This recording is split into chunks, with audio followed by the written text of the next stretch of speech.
वनों का कटाव, नए नए शहरों का निर्माण। अरे जिनको हम तीर्थ कहते हैं वो तीर्थ नहीं रहे। नारद जी कहते हैं कि तीर्थों की महिमा कलयुग में घट जाएगी। क्यों? क्योंकि तीर्थों में लोग तीर्थ को तीर्थ नहीं रहने देंगे, उनको व्यापार का साधन बना लेंगे। और आप जानते हो जितना व्यापार, जितना लुटेरा तीर्थों में मिलेगा, वो 10 रुपए की चीज आपको 500 में देंगे। व्यापार का साधन बना लिया हमने तीर्थों को। और वहां पर जो कर्म करने चाहिए वो तो करते ही हैं, जो नहीं करने चाहिए वो भी करते हैं। आज तीर्थों को हमने क्या बना लिया? पर्यटन का साधन। बोले कहीं घूमने जाना है, अनेक अनेक प्रकार से पर्यटन करने जाना। बोले चलो वृंदावन चलते हैं, काशी चलते हैं, वैष्णो देवी चलते हैं। अपने मनोरंजन का साधन हमने तीर्थों को बना दिया। और यही कारण है मां पृथ्वी के साथ ऐसी छेड़छाड़। और दूसरी बात, ये तो हर जगह के नियम सा चल गया। खेतों में अन्न बोते हैं और जैसे ही चैत्र के माह में अन्न को घर आया, जो बचा, आजकल मशीनों का अनेक प्रकार से साधन चल गया अन्न कटाव। आप लोगों ने देखा और पूरे खेतों में आग लगा दी जाती है। आपने अपने हिस्से का तो काट लिया, अपने घरों में सुरक्षित रख लिया। जो बेचारे छोटे मोटे जीव हैं, प्राणी हैं, पशु हैं, जो सदा ही उन्हीं पर आधारित रह जाते हैं, अब उनके हिस्से में आपने आग लगा दी। सोचो क्या मनुष्य का कल्याण होगा? उस आग के कारण कितने छोटे मोटे जो जीव आपके खेतों में, उस जमीन में अपना घर बना करके रहते हैं, कितने जीवों की आपने हत्या कर दी। और आज का प्राणी कहता है, आज प्रेजेंट समय में हम दुखी हैं। हम दुखी क्यों दुखी नहीं होंगे? क्योंकि हमने स्थितियां ऐसी बनाई। आज हम और आप पृथ्वी पर तो रहने के लिए अनेक अनेक साधन खोज रहे हैं।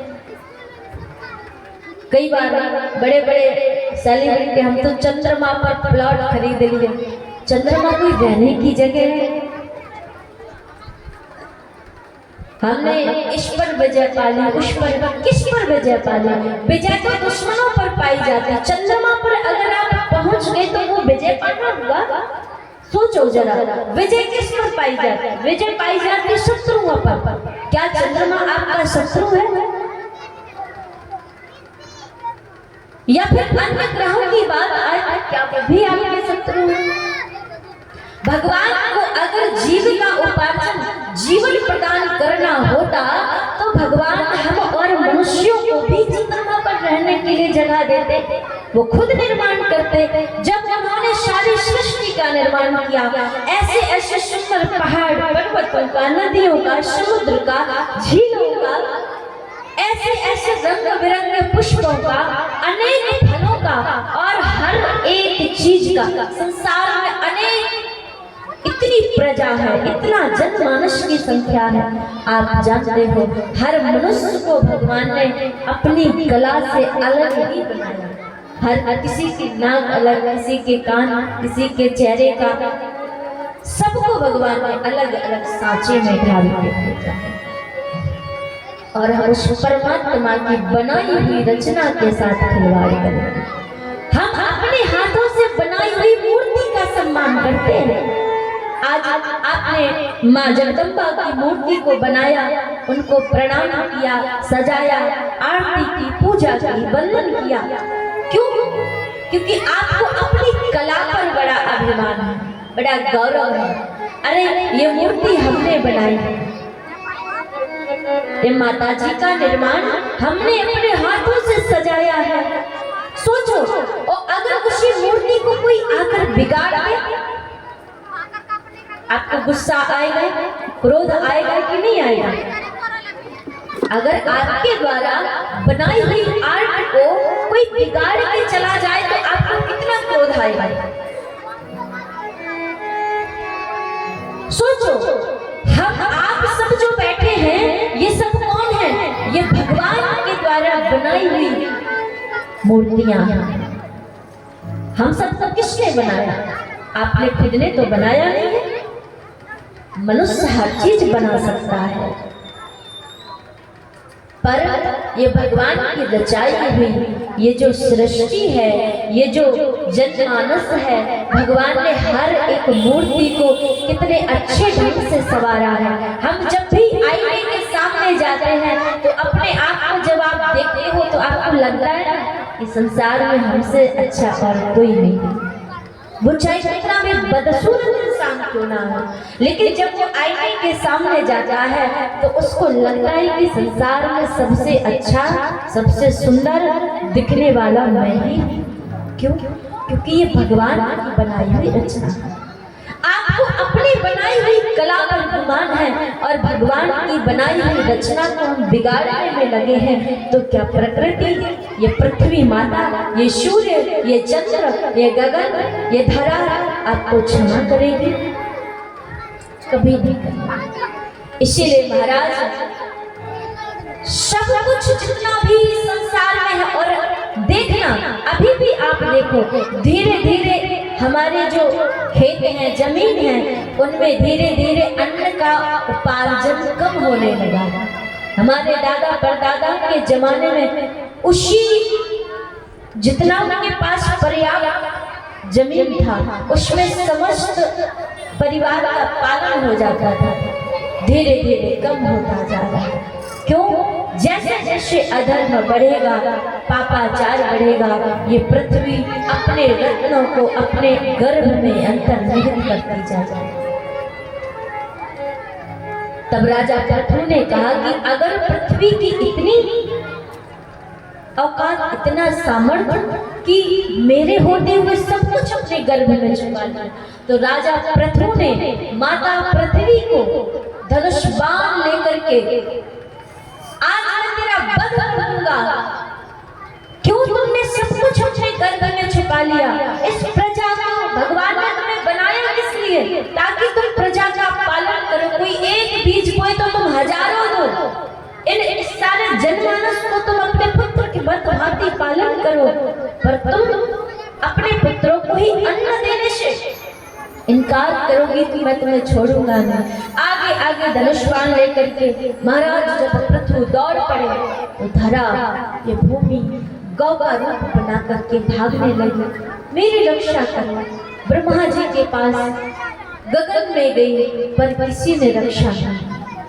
तब आकर के पृथु महाराज के चरणों में गिरकर कहती है, महाराज मैं जानती हूँ कि आप इस सृष्टि का सृजन करने के लिए पधारे हैं, लेकिन हर एक मनुष्य इतना पापी दुराचारी हो गया, इसने मुझे कितना कष्ट देना प्रारंभ किया, चोर लुटेरों की मांग होने लगी।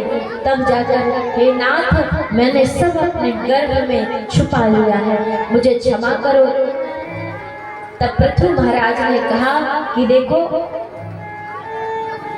अभी तक तो होता रहा, पर अब मैं धर्म की स्थापना के लिए स्वयं हरि, मैं नारायण ही हूँ, इसीलिए तुम अपने गर्भ से उन रत्नों को पुनः इस संसार में प्रकट करो।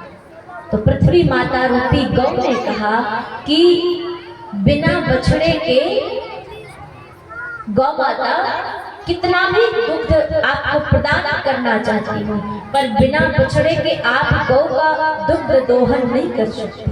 इसलिए माता पृथ्वी ने कहा कि अगर आप रत्न और अन्न जल इस संसार में प्राप्त करना चाहते हैं तो हे राजन आप मेरा दोहन करें। जब आप मेरा दोहन करेंगे तो जो भी रत्न मैंने अपने गर्भ में छुपा के रखे हैं वो सभी मैं तुमको प्रदान कर दूंगी। जो वेद, जो शास्त्र, जो ज्ञान भी मैंने अपने गर्भ में से छुपा कर रखे वो भी मैं प्रदान करूंगा। तो महाराज राजा पृथु ने क्या किया, स्वाभव मनु महाराज को बछड़ा बनाया और पृथ्वी का दोहन किया। तो समस्त धन धान्य जितना भी धरती माँ के अंदर छुपा था वो प्रदान किया। और गुरु बृहस्पति को जब बछड़ा बनाया गया तो गुरु बृहस्पति ने बछड़ा बनकर माँ पृथ्वी का दोहन किया, तो सारे वेद शास्त्र इंद्रिय वाणी श्रोत्र ये सब माँ के अंदर से प्रकट हुआ। प्रहलाद जी को वत्स बनाकर बछड़ा बनाकर के जब दोहन किया गया तो मदिरा शुरा वारुणी इत्यादि का इस संसार में पुनः से प्रागट्य हुआ और विश्वावसु को बछड़ा बनाकर जब माता पृथ्वी का दोहन किया गया तो अनेक प्रकार के जो संगीत माधुर्य हैं ये सब माँ धरती के अंदर से ही वो प्रकट हुए। कपिल महाराज जो साक्षात नारायण का ही अवतार है, कर्दम ऋषि के पुत्र कपिल भगवान को बछड़ा बना करके जब माता पृथ्वी का दोहन किया गया तो अष्ट सिद्धियां नौ निधियां विद्याधरों ने आकाश गमन और विद्याओं को दोहन किया माता पृथ्वी के द्वारा। इसलिए अनेक अनेक प्रकार से जिसको जो चाहिए हो वही देव आया और पृथ्वी को बछड़ा बन करके दोहन किया। और सारी ये पृथ्वी ये धरा जो उथल पुथल ऊंचा नीचा यहाँ का जो वातावरण था पृथ्वी महाराज ने